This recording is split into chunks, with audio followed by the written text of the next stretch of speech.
느헤미야는 하나님의 은혜를 힘입어서 그 누구도 100년 동안 건축하지 못하고 방치해 두었던 예루살렘 성벽을 불과 52일 만에 재건하는 놀라운 기적을 이룬 믿음의 사람입니다.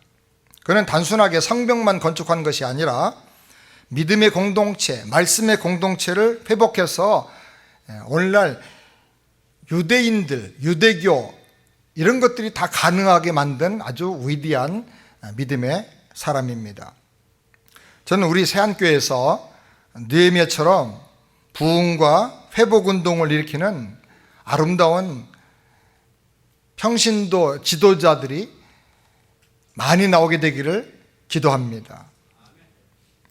여러분 모두가 이민자의 모델이 되고 우리 새안교회 성도들 모두가 평신도 지도자, 리더의 너무나 좋은 모델이 되시기를 바랍니다. 구약의 역사를 보면 북이스라엘 나라는 주전 722년에 아수르에서 멸망을 당합니다. 그리고 136년이 지난 주전 586년에 남쪽 유다 나라마저 바벨론에 의해서 멸망을 당하고 포로로 끌려가게 됩니다. 이스라엘이 망한 지 47년 지난 후 주전 536년에 9년에 바벨론 제국은 바사의 고레스 왕에 의해서 멸망을 당하게 됩니다. 고레스는 페르시아 민족의 통일을 추진해 가지고 메디란 나라와 통합을 한 후에 주전 539년에 바벨론을 정복을 합니다. 그리고 페르시아 대제국을 세우게 됩니다. 바벨론은 참고로 지금의 이라크에 해당되는 나라고 또 페르시아는 아마 지금의 이란에 해당되는 나라라고 생각이 됩니다. 그런데 이 고레스는 아수르 나라나 바벨론 나라와는 완전히 차별화해서 아주 관대한 포용적인 종교 정책을 펼쳤습니다. 이것은 하나님께서 그에게 미리 계획을 세우시고 또 계시를 통해서 가르쳐 주신 일이었습니다. 하나님은 이스라엘이 멸망당하기 200년 전부터 이사야 선지자를 세워서 이스라엘의 멸망을 예언하고 포로 생활하게 될 것을 예언하고 때가 되면 포로에서 돌아올 것을 예언하게 하셨습니다. 그리고 그 일에 아주 결정적으로 중요한 한 사람을 사용하시는데 바로 고레스라고 하는 사람을 하나님이 사용하실 것을 200년 전에 말씀하셨습니다. 이사야 44장 28절을 우리 다 같이 함께 읽겠습니다. 고레스에 대하여는 이르기를 내 목자라 그가 나의 모든 기쁨을 성취하리라. 이사야서를 보면 고레스라는 사람에 대한 예언이 여러 곳 나옵니다. 참 신비한 일이죠. 고레스 왕이 태어나기도 전에 200년 전부터 하나님은 선지자 이사야를 통해서 이렇게 예언을 하셨습니다. 그리고 하나님은 고레스가 왕이 된 후에 그의 마음을 움직여서 5만 명 이상의 이스라엘 백성들이 예루살렘 고국 땅으로 돌아갈 수 있도록 귀환 명령을 내리게 됩니다. 그래서 1차로 스룹바벨이라고 하는 지도자를 따라서 많은 사람들이 귀환을 하고 2차로는 에스라라고 하는 이 제사장을 통해서 귀환을 하게 됩니다.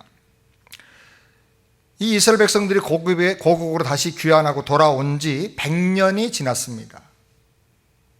그리고 페르시아에는 아닥사스다, 고레스의 후손인 아닥사스다가 왕이 되어서 페르시아를 통치하는 그런 때였습니다. 바로 그때에 느헤미야라고 하는 인물이 성경에 등장을 하게 되는 것입니다.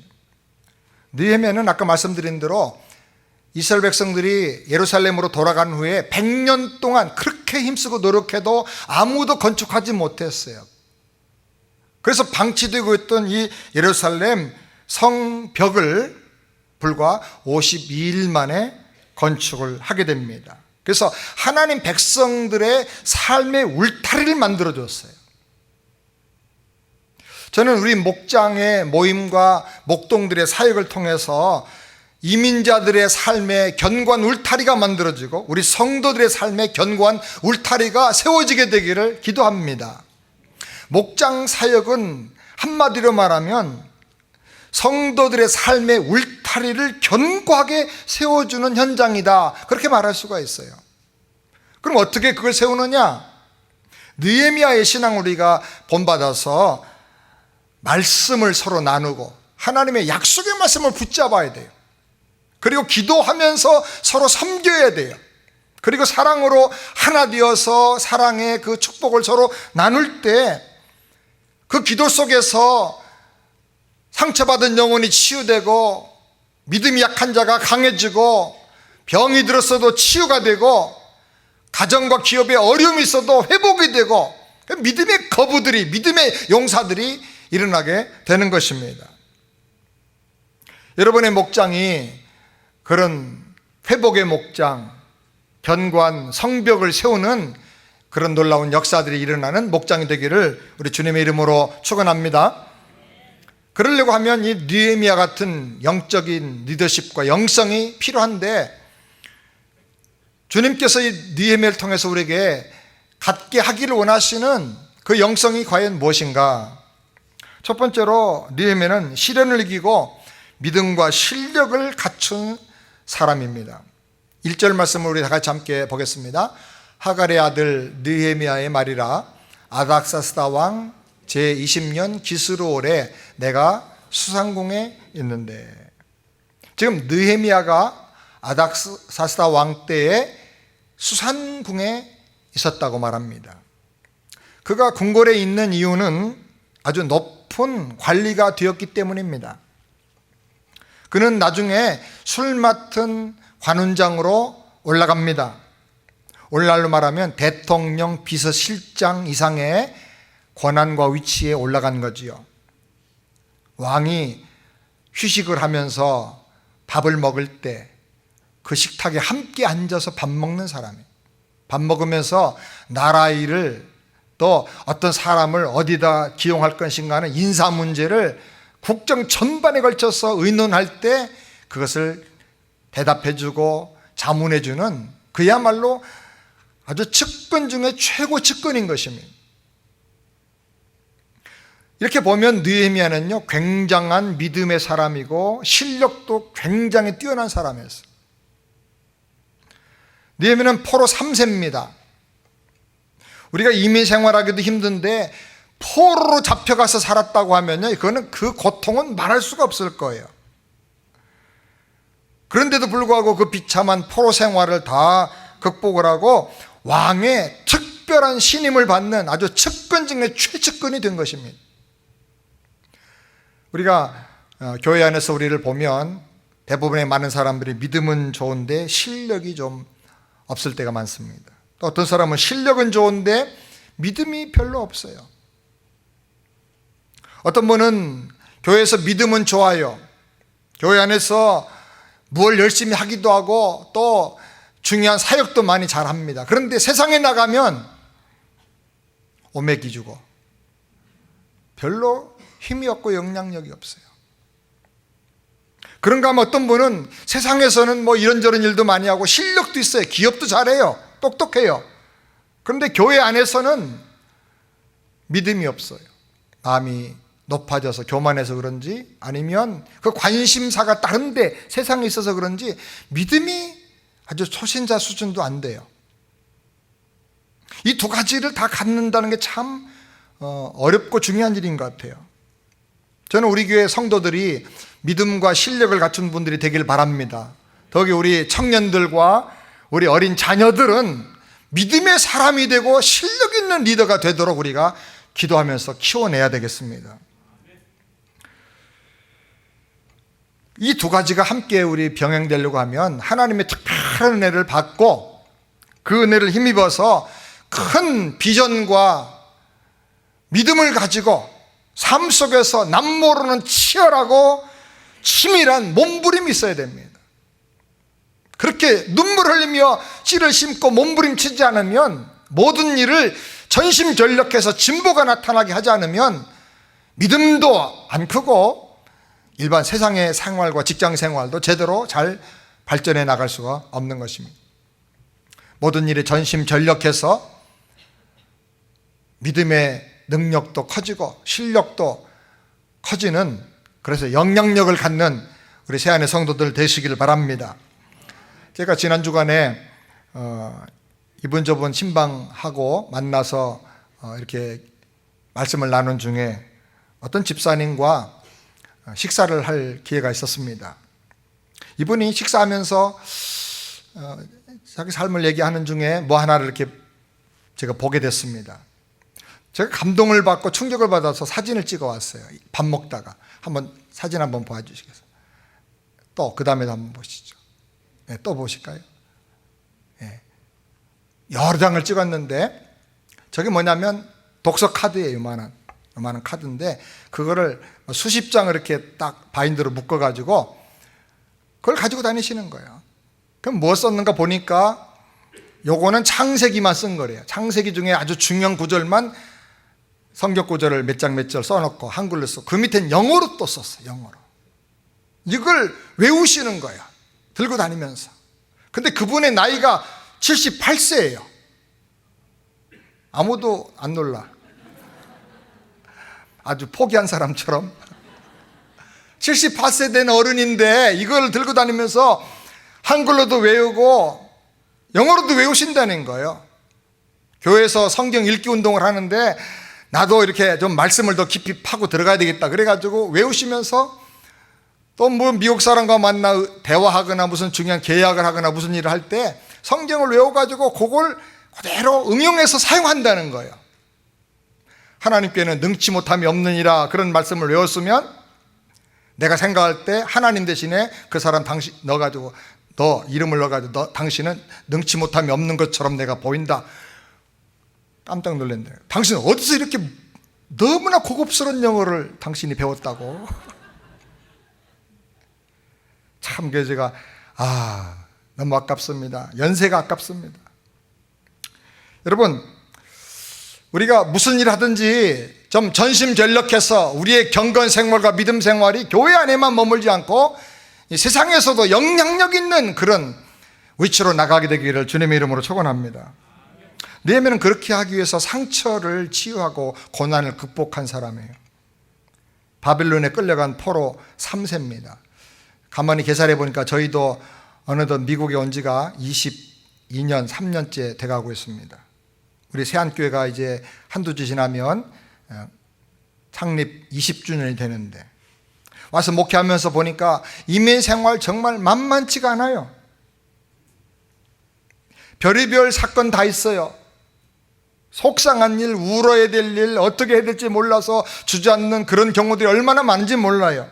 그런데 여러분 이민 생활도 힘든데 포로가 되어서 산다. 포로 3세다 그러면요 그 안에 얼마나 많은 상처와 아픔과 눈물과 고통이 있었겠습니까? 날마다 무시당하고 아무에게나 억압당하고 좋은 거 있으면 다 빼앗기고 착취당하면서 살았을 거예요. 그러나 느헤미야는 그 모든 억압과 상처를 이기고 일어난 거예요. 사랑하는 여러분, 혹시 이민생활하면서 누구에게도 말할 수 없는 아픔과 상처와 배신과 실패와 고통이 있다 할지라도 거기 주저앉지 말고 그것 때문에 걸려 넘어지지 말고 믿음을 가지고 고난을 자기 성장의 밑거름으로 삼아서 일어나시기를 주의 이름으로 축원합니다. 그 고난 때문에 올해 내가 더 커졌다고 말할 수 있는 사람이 되길 바랍니다. 헨리 나우엔이 그런 유명한 책을 썼어요. 상처 입은 치유자. 나에게 아픔과 상처가 있기 때문에 상처 입은 사람을 누구보다 잘 알아. 그래서 이해하고 위로해주고 울어주고 치유해줄 수가 있다는 거예요.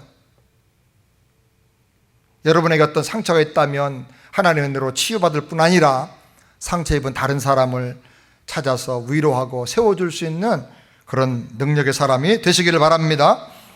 세계적으로 유명한 역사학자 아놀드 토인비 박사가 항상 강연할 때마다 즐겨 늘 인용하는 이야기가 있습니다. 북해도 청어 이야기입니다. 북해도에서 청어를 잡는 어부들이 많았는데 그들의 제일 큰 관심사는 어떻게 하면 이 북해도 바다에서 잡은 이 청어를 먼 거리, 그 당시 제일 큰 시장이었던 런던까지 이 청어를 죽지 않고 살려서 가져갈 건가 하는 겁니다. 어부들이 별의별 방법으로 모든 수단을 다 동원해서 노력을 했지만은 배가 런던에 도착할 때쯤 되면 청어들은 다 이미 죽어가지고 신선도가 떨어져 버린 거예요. 그런데 그 많은 어부 중에 유독 한 어부만 이 청어를 살려가지고 싱싱한 이 청어를 런던의 시장에다 파는 거예요. 그래 주변의 동료들이 다 달려들어가지고 물었습니다. 도대체 그 비결이 뭐냐? 어떻게 해서 청어를 죽이지 않고 살릴 수 있느냐? 절대로 대답을 안 하는 거예요. 왜? 이거는 자기만의 노하우인데, 그래서 달인이 됐는데 이거 가르쳐주면 안 되는 거죠. 그런데 막 너무 집요하게 만날 때마다 계속 그냥 물어보니까 강요에 못 이겨서 어느 날 여부가 비밀을 공개했어요. 나는 청어를 잡아서 통에 넣고 싣고 올 때 그 통에다 메기 한 마리씩 집어넣는다. 바다 메기 한 마리씩 잡아서 집어넣는데 그러면 청어들이 안 죽는다. 동료들이 물었습니다. 아니 그러면 메기가 다 먹어버릴 텐데. 물론 메기가 청어를 잡아먹어. 그런데 이놈은 먹는 게 한계가 있어서 서너 마리밖에 못 먹어. 그런데 통 안에서는 수천 마리의 청어들이 잡혀 먹지 않으려고 야 정신 똑바로 차리자 그러고 막 그냥 막 정신없이 열심히 도망다니다 보니까 죽지 않고 건강하게 싱싱하게 살아있다는 것입니다. 적당한 고난과 도전, 스트레스는 우리 삶의 촉진제가 될 수 있다는 것입니다. 사랑 여러분, 이민 생활에 아픔과 시련과 어려움들 절대로 우리를 쓰러뜨리는 에너지가 아니라는 걸 믿으시기 바랍니다. 그것 때문에 내가 더 정신 차리고 하나님 앞에 나가고, 그것 때문에 내가 하나님 앞에 기도하게 되고, 그것 때문에 우리 아이들 더 교육시키고 정신력을 무장시켜서 능력 있는 하나님의 자녀들로 우리가 키워낼 수가 있는 것입니다. 사랑하는 여러분, 고난의 상처에 쓰러지지 말고 그것을 촉진제로 삼아서 일어나는 우리 새안의 성도들 다 되기를 바랍니다. 느헤미야처럼 시련을 이기고 상처를 극복하고 믿음과 실력을 갖춘 영성의 사람들이 다 되시기를 바랍니다. 그 다음에 두 번째로 느헤미야는 백성에게 관심을 갖고 형편을 물어보는 사람이었습니다. 2절 말씀을 다 같이 함께 읽겠습니다. 나의 한 형제 중 하나니가 두 사람과 함께 유다에서 이르렀기로 내가 그 사로잡힘을 면하고 남아있는 유다 사람들에게 예루살렘 형편을 물은즉. 중요한 말은 물은즉입니다. 물은즉. 형편을 물었어요. 그는 잘 물어보는 사람이에요. 사람들에 대해서 관심을 가지고 질문하면서 대화를 시작하는 사람이에요. 우리가 대화는 하긴 합니다. 그런데 가만히 돌아보면 나 중심의 일방적인 말만 많이 늘어놓고 상대방의 말을 경청하는 것은 우리가 소홀히 할 때가 너무 많아요. 어떤 분이 목사님 목동하기 힘든데 어떻게 해야 됩니까? 목동 잘하는 비결 제가 공개해 드리겠습니다. 목동을 잘하고 모든 교회 사역을 잘하는 비결은 질문하는 겁니다. 질문. 따라서 질문을 잘하는 것이 목동 잘하는 비결이다. 목동 잘 못하는 분은 다 모인 다음에 자기 혼자 막 설교합니다. 그건 목동 잘 못하는 겁니다. 사람들은 이 안에 기도 제목도 있고 문제도 있고 아픔도 있고 하고 싶은 말도 있는데 한 번도 못 털어놓는 거예요. 그래서 제가 우리 부교육자들 보고 목장에 돌아가면서 이렇게 예배 참석을 좀 해라. 그런데 목사님이라고 목장 인도를 하겠다고 나서지 말아라. 목장 인도 설교 말씀 해달라고 그러면 목동이 하시라고. 그리고 밑에 앉아가지고 그 듣고 격려하고 이렇게 잘 이렇게 되도록 위로하고 그렇게 하면 좋겠다. 저를 비롯해서 우리 목사들이 가서 목장 인도를 하면 다 설교하고 와요. 혼자. 그럼 목장이 안 되는 거예요. 소그룹은 설교하러 모이는 거 아니에요. 그래서 질문을 잘하는 거예요. 따라서 합시다. 질문을 연구하자. 무슨 질문을 해야 이분이 계속 마음을 열고 말을 잘할까 연구할 필요가 있어요. 뭐 아무 일 없으시죠? 이렇게 물어보면 예, 단답형 답이 나오도록 질문하는 건 제일 나쁜 질문이에요. 대화를 끊는 질문이야. 계속 말할 수 있는, 말하게 하는 그런 질문을 계속 할 필요가 있습니다. 잘 지내고 계시죠? 어떻게 지내셨어요? 뭐 금주간에 뭐 특별히 놀라운 일 혹시 없으세요? 뭐 속상한 일 혹시 없으세요? 혹시 기도하길 원하는 기도 제목 없으세요? 기도 제목 좀 말씀해 주세요. 이 성경을 통해서 뭘 발견하셨어요? 받은 은혜가 뭡니까? 지난주에 설교 말씀 듣고 어떤 은혜 받으셨습니까? 그렇게 자꾸 질문을 하는 거예요. 질문. 느헤미야는요, 질문을 잘하는 사람이에요. 이렇게 질문을 잘하는 것은 그 상대방과 그 성도에 대해서 내가 참 귀하게, 참 그분을 귀하게 생각하는 관심이 있다, 그런 마음이 있다는 표시예요. 제가 우리 세안교회가 개척되고 한 2년쯤 지났을 때, 그러니까 지금보다 한 17, 18년 전입니다. 휴스턴에 무슨 세미나가 있어서 갔다가 어떤 한 집사님 집에서 한 주간을 묵게 됐습니다. 김홍근 집사님이라는 분인데 그 집에 가면서 깜짝 놀랐어요. 방이 한 7개 정도 되고요, 뒤에는 막 환상적인 수영장을 가지고 있는 굉장한 집에 살아요. 나이가 38인가 그렇게밖에 안 됐는데, 제가 집을 뚝 둘러보면서 부모 유산을 물려받아서 이렇게 잘 사나, 좋은 집에 사나 이렇게 생각하고 있는데, 내 마음을 읽었는지 그분이 이런 얘기를 해요. 제가 청년 때 은혜 받았습니다. 은혜 받고 평생 하나님 앞에 헌신하였습니다. 무슨 헌신을 했냐, 내가 여기 유학 공부하러 온 청년들을 우리 집에 데려다가 먹이고, 그들이 너무너무 힘들어하고 상처가 많은데 그들의 어려움을 들어주고 기도해주고 상처를 싸매고 격려해주는 그런 사람으로 살겠다고, 하나님 그런 사람으로 살기 원하니까 그 일을 도와줄 수 있는 아내를 주시고 그런 일 할 수 있는 물질도 주세요 하고 기도했대요. 그때 정말 너무 천사 같은 아내를, 예쁜 아내를 딱 이렇게 만나서 결혼하게 되었고, 그리고 이 철강 제품들을 갖다가 이렇게 수입하고 수출하는 그런 일을 하게 됐는데 너무너무 잘 되는 거예요. 엄청난 막 계약들이 막 터져 나오는 거야. 그래서 청년들을 계속 수년째 지금 그렇게 먹이고 있다는 거예요. 금요일 날인가 저녁에 이제 청년들이 모이는데 한 3, 40명이 모였어요. 청년들이, 유학생들이. 맛있게 밥을 해가지고 다 먹이고, 또 수영장에 가서 같이 수영도 하게 하고, 그리고 또 모여가지고 방에 들어와 찬양하면서 기도하면서 새벽 2, 3시까지 꼬박 하는 거예요. 계속 지켜보고 앉아있다가 제가 2시 정도에 잠깐 잠들었어요. 소파에 앉아 깜빡 잠들었는데 3시쯤 눈 떠보니까 아직도 하고 있어요. 막 울고 있고 기도하고 있고 막 웃고 있고, 자기를 털어놓으면서 그 아픔과 상처를 털어놓으면서 그렇게 치유받고 있는, 수년째 계속 그러고 있는 거예요. 그 집에서 100명 이상의 사람들이 은혜 받고 치유돼서 나간 거예요. 그분은 지금도 그 일을 하고 있는 걸로 제가 알고 있어요. 여러분, 내가 어떻게 살 것인가 참 너무 중요한 것 같아요. 우리 시편 16편 3절 말씀 다시 함께 읽겠습니다. 땅에 있는 성도는 존귀한 자니 나의 모든 즐거움이 저에게 있도다. 성도 한 사람 한 사람이 얼마나 귀한 분인지 몰라요. 그 사람을 위해서 예수님이 그 생명을 다 주셨어요. 하나님이 그 한 사람을 위해서 그 아들을 주셨어요. 한 영혼이 얼마나 중요해요. 그 사람을 품고 기도하는 거예요. 우리 교회에 이런 목동들이, 이런 평신도 일꾼들이 많이 일어나게 되기를 주님의 이름으로 축원합니다. 그다음에 세 번째로 슬퍼하면서 금식하며 기도하는 사람입니다. 4절 말씀을 다 같이 함께 읽겠습니다. 내가 이 말을 듣고 앉아서 울고 수일 동안 슬퍼하며 하늘의 하나님 앞에 금식하며 기도하여. 느헤미야가 들은 소식은 예루살렘에 사는 하나님 백성들이 너무나 극심한 환난 가운데서 능욕을 당하고 있다는 겁니다. 뿐만 아니라 예루살렘 성은 다 무너지고 성문은 불타 없어진 지가 오래됐다는 거예요.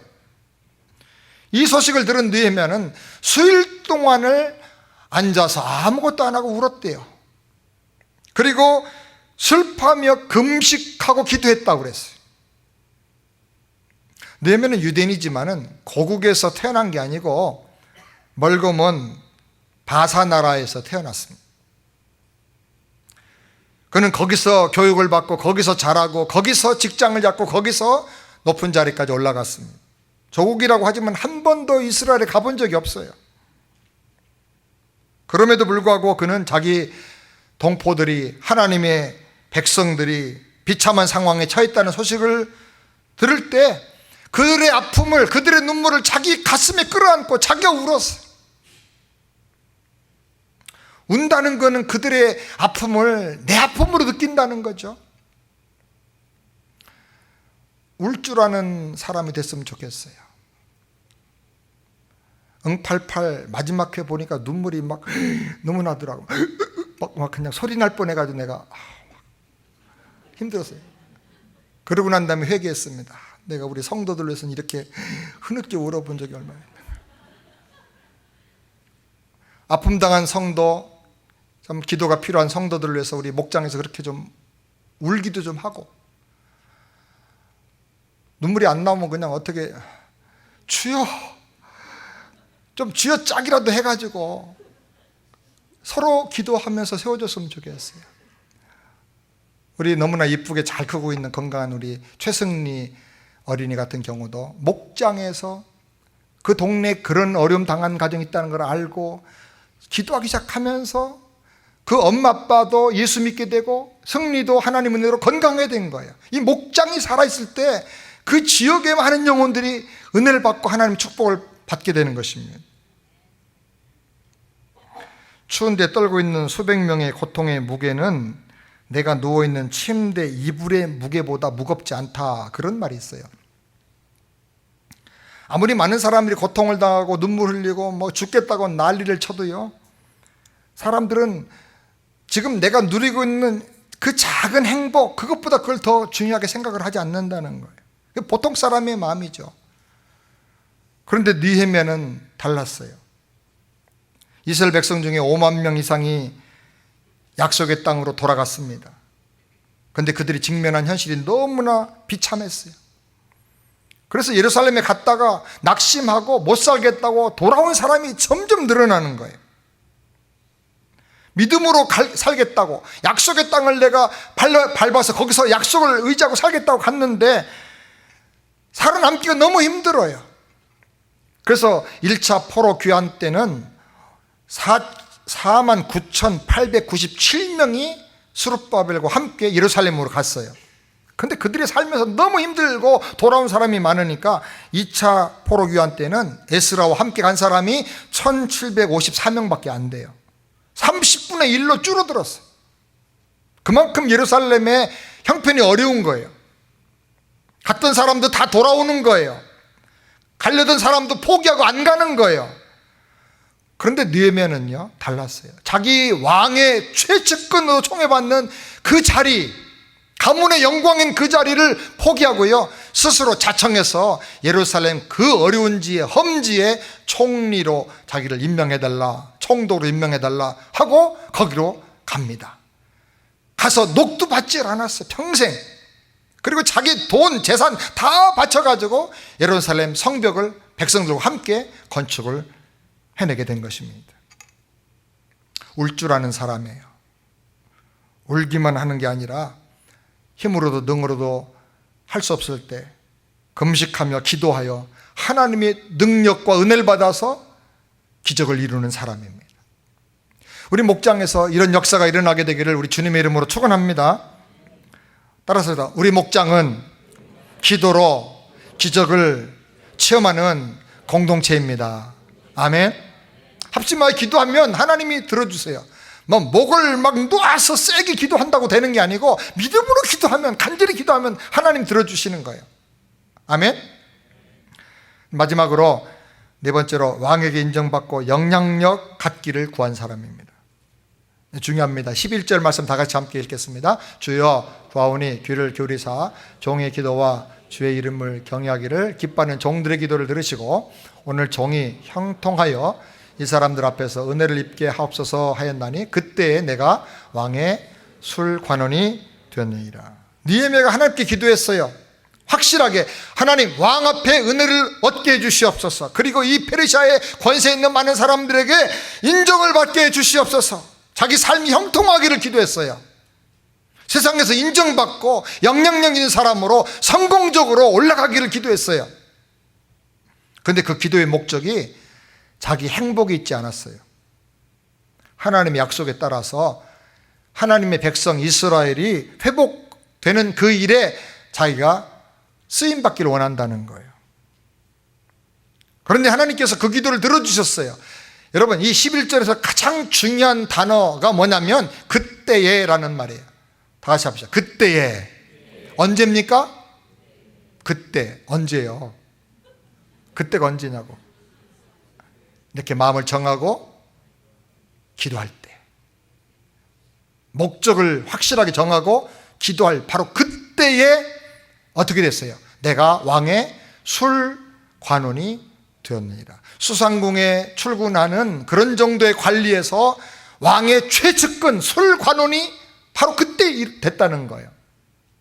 하나님 우리 기도를 들어주신 하나님 걸 믿으시기 바랍니다. 먼저 그 나라와 그 일을 구하라. 그리고 땅 위에 있는 존귀한 성도들을 섬기고 하나님의 약속대로 한번 살아보려고 하는 그런 믿음을 가지고 뜻을 정하고 기도할 때 하나님은 그 기도를 그때 들으시고 그때의 그 일을 하나님은 허락해 주신다는 것입니다. 우리 모든 기도와 행동이 그 출발점과 목적이 내가 아니라 하나님의 나라와 하나님의 교회와 하나님의 백성들에게 있게 되기를 주의 이름으로 축원합니다. 그때에 내가 왕의 술관원이 되었느니라. 한번 따라서 시작. 그때에 내가 왕의 술관원이 되었느니라. 이 말씀이 여러분에게 그대로 적용되기를 바랍니다. 하나님 앞에 뜻을 정하고 기도할 때 응답되어서 영향력 있는 사람 되기를 바랍니다. 만나면 마음이 편안한 사람 되고 함께 밥 먹고 싶은 사람 되고 모든 중요한 비밀을 다 얘기하고 싶은 그런 사람 되기를 바랍니다. 보고 또 보고 싶은 사람, 만나서 대화하면 행복 바이러스와 희망이 막 절절 흘러넘치는 그런 느헤미야 같은 사람 되어서 믿음으로도 승리하고 이 세상에도 영향력 있는 하나님의 사람 되기를 주의 이름으로 축원합니다.